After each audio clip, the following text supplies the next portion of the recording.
Unpaid Workers, Grandpa and Me, podcast serial by Valueversity, Episode 9. It was an amazing evening of the floral exhibition in Narangabad Public Park. The park was blooming with beautiful shrubs and plants along the walkways and in every nook and corner.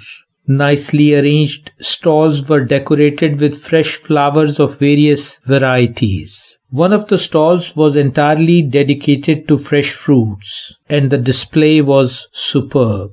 It was an evening full of colors and life. Surprisingly, when this morning Grandpa suggested coming here, I felt bored. But as soon as I got here, my opinion had changed.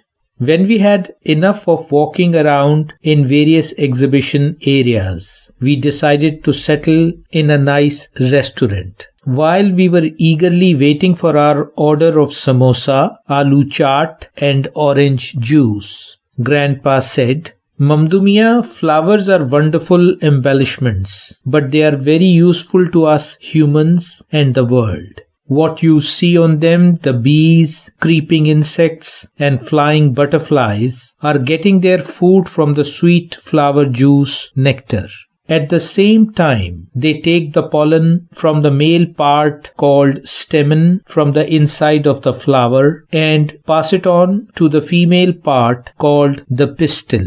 Seeds and seeded fruits are produced when pollens are combined with the female component after reaching the right place. Licking hot peppers with a big sip of juice, Uncle said, pollen's delivery is financially equal to the many $billion that these bees perform free of charge. Because bees only in one hive do this work for 300 million flowers in a day. In simple words, 25% of the human diet is produced by these unpaid workers. Apples, oranges, falsa, tomatoes, walnuts, and many other nutrients. Even coffee and cotton crops are dependent on these workers.